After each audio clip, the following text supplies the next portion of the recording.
आज मैं आपको दिस दैट दोस दिस का कंसेप्ट इस तरह से क्लियर करने वाला हूं जिस तरह से आज तक आपको कोई नहीं समझाया होगा। तो मैं इंग्लिश में उपेंद्र सर और यह है स्पोकन इंग्लिश का डे 11। चलिए करते हैं दिस दैट दोस दिस का कंसेप्ट क्लियर। तो यहाँ पे ध्यान से समझना है मेरे भाई, जब भी किसी वस्तु के बारे में जानने के लिए प्रश्न करना हो तो हम लोग इस तरह से दिस दैट और दोस दिस का प्रयोग करते हुए प्रश्न कर सकते हैं। सबसे पहले हम लोग रूल है मेरे दोस्त, सबसे पहले हम लोग वाट लगाएंगे। वाट के बाद एक्सिलियरी वर्ब, एक्सिलियरी वर्ब का मतलब इज या आर। उसके बाद दिस दैट या फिर दीज या फिर दोज, लास्ट में क्वेश्चन मार्क। याद रखिएगा, जब वाट के बाद हम लोग क्या लगाएंगे, इज। वाट के बाद हम लोग इज लगाएंगे तो उसके साथ आप लोग लगाइएगा दिस या दैट।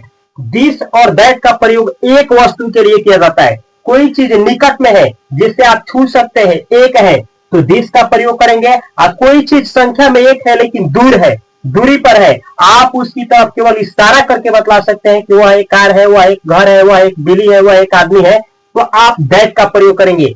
इसके साथ इन दोनों के साथ इज का प्रयोग होगा। यह भी याद रखिएगा, अगर संख्या में कोई चीज एक से अधिक है आप छू सकते हैं, जैसे ये सब मार्कर्स है, तो संख्या में एक से अधिक हो, सजीव हो चाहे निर्जीव हो, और उसके बारे में कुछ भी बतलाना हो तो उसके साथ दीज का प्रयोग करेंगे, दीज का। और जब दीज का प्रयोग होगा तो यहाँ पे लगेगा आर।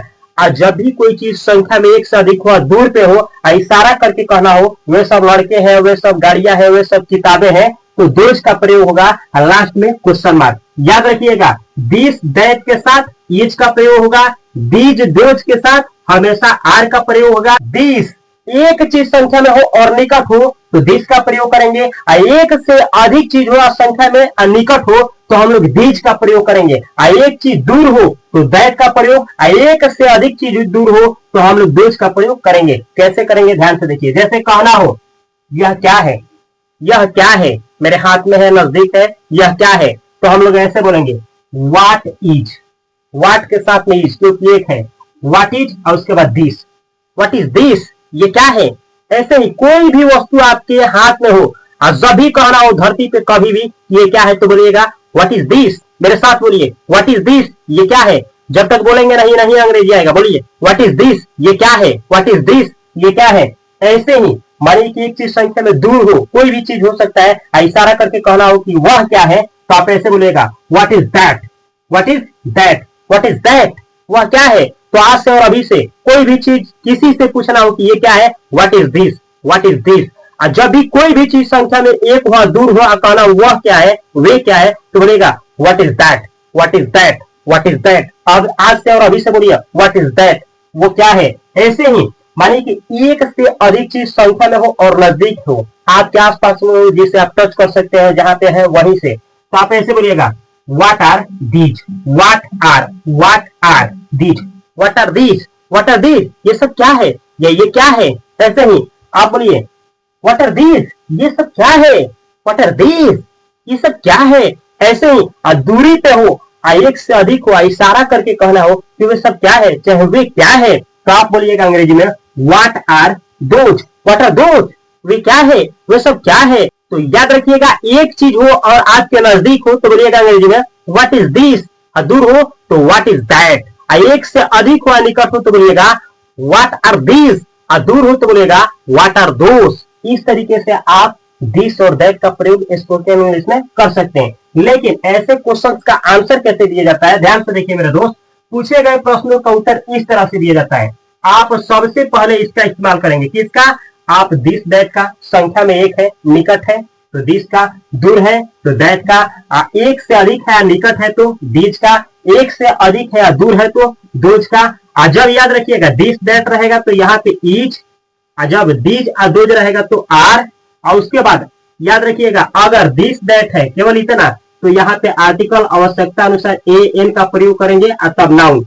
लेकिन जब दिस दोज रहेगा तो यहाँ प्लूरल नाउन रहेगा, यहाँ पे ए एन नहीं रहेगा। हम जानते हैं, समझ में नहीं आया होगा, उदाहरण से क्लियर होगा। देखिए जैसे कहना हो यह खिलौना है, पास में कोई चीज है माने कि खिलौना है, यह खिलौना है चाहे यह एक खिलौना है, दोनों सेंटेंस का अंग्रेजी आप ऐसे बनाएंगे, एक है ना, निकट है ना, तो आप बोलेंगे दिस और तब बोलेंगे is, this is a toy, this और उसके बाद इज। कि दिस इज यहाँ से उठाए और तब toy, this is a toy, यह एक खिलौना है, यह एक मार्कर है, दिस इज अ मार्कर, यह एक बिल्ली है, दिस इज अ कैट, यह एक कलम है, दिस इज अ पेन, मेरे साथ बोलिए, यह एक गेंदा है, दिस इज अ बॉल, यह एक लड़की है, दिस इज अ गर्ल, यह एक लड़का है। इसका अंग्रेजी क्या होगा? वीडियो को पॉज करके कमेंट बॉक्स में कमेंट करिए। अगर आपका सेंटेंस का अंग्रेजी सही निकला तो मैं आपके कमेंट को पिन करूंगा। पिन मतलब करोड़ों कमेंट आने के बाद आपका जो है कमेंट सबसे टॉप पे रहेगा।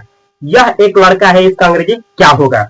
ऐसे ही आप जान गए कि दिस इज और उसके बाद कोई भी चीज संख्या में एक हो तो पूछ सकते हैं दिस इज टॉय, यह एक ये है, दिस इज अ टॉय, यह एक खिलौना है, दिस इज अ कार, यह एक कार है, दिस इज अ घर, यह एक घर है, दिस इज अ फैन, यह एक पंखा है। ऐसे ही आप दैट इज का प्रयोग कर सकते हैं। दैट इज जब भी कोई चीज संख्या में एक हो और दूरी पे हो, इशारा करके कहना हो ये चीज है, जैसे वह एक बोतल है तो आप ऐसे बोलिएगा दैट इज अ बोतल। ऐसे ही वह एक घड़ी है, that is a watch, that is a watch. वह एक कुत्ता है, दैट इज अ डॉग। वह एक हाथी है, दैट इज एलिफेंट का मीनिंग ई से होता है मेरे भाई, तो वहां पे एन, आप ऐसे बोलिएगा दैट इज एन एलिफेंट, वह एक हाथी है। इसी तरह से वह एक डॉक्टर है, that is a doctor.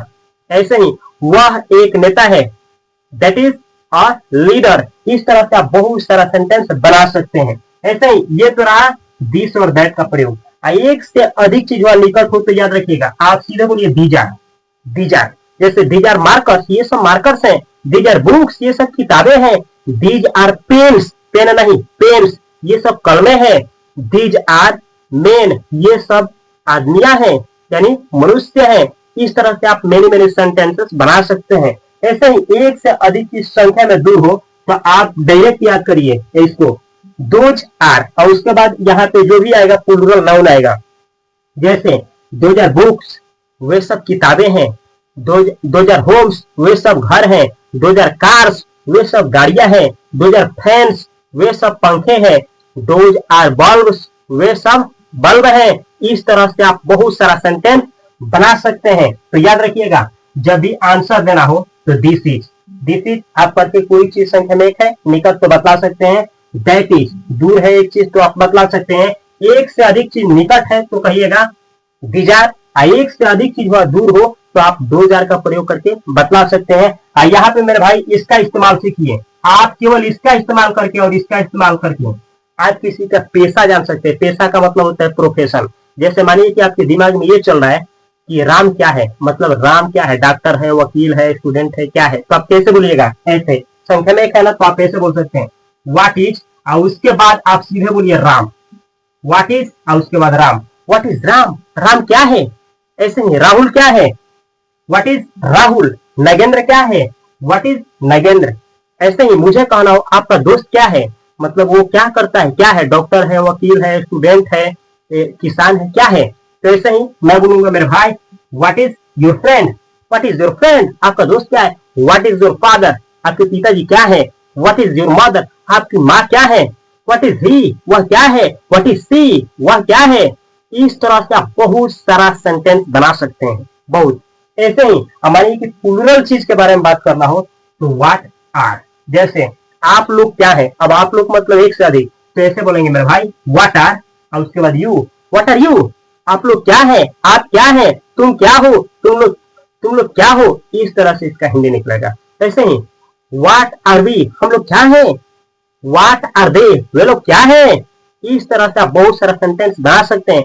What are Nagendra and Upendra, Nagendra और उपेंद्र क्या है। इस तरह से देख सकते हैं कि आप लोग किस तरह से किसी का पेशा जान सकते हैं। व्हाट इज, उसके बाद सिंगुलर नाउन या प्रोनाउन। ऐसे ही व्हाट आर, इसके बाद प्लूरल नाउन या प्रोनाउन का यूज करके आप लोग किसी भी व्यक्ति का पेशा यानी प्रोफेशन जान सकते हैं। इतना ही नहीं, ये भी जानिए, जैसे मेरे भाई आप दिस इज का प्रयोग किए, यहाँ पे वाज का भी प्रयोग कर सकते हैं। वाज का यहाँ पे भी आप इज के जगह पे वाज का प्रयोग कर सकते हैं। ऐसे बोल सकते हैं this was a toy, this was a toy, यह एक खिलौना था। ऐसे ही दैट वाज, यहाँ पे that was a watch, that was a watch, वह एक घड़ी था। इस तरह से आप जहां पे आर लगा है वहां पे वर, WERE, इसको वर पढ़ा जाता है मेरे दोस्त, वर का प्रयोग कर सकते हैं। दीज वर टॉयज, ये सब खिलौने थे। ऐसे ही दोज वर बुक्स, वे सब किताबें थी। इस तरह से आप बहुत सारा सेंटेंस प्रैक्टिस कर सकते हैं। अगर आपको ऐसा लगा है कि मैं अंग्रेजी बोल सकता हूं तो आप कमेंट बॉक्स में कमेंट करिए I can speak English, I can speak English. और इस चैनल को सब्सक्राइब करके बेल आइकन की घंटी को दबा लीजिए। यहाँ पे एक चैनल दे रहा है जिस पे 10th class 12th class Bihar board की तैयारी कराते हैं, तो इसको भी अवश्य सब्सक्राइब कर लीजिए। फेसबुक, इंस्टाग्राम दोनों जगह पे मेरा दो पेज है, इंग्लिश बाय उपेंद्र सर और fast coaching centre by Upendra sir, वहां भी फॉलो करिए। मैं मिलता हूं अगली वीडियो में। डे 12 आपसे मिस ना हो, इसलिए इस चैनल से जुड़े रहिए। तब तक के लिए आप सभी को तहे दिल से नमस्कार। Thanks for watching this video.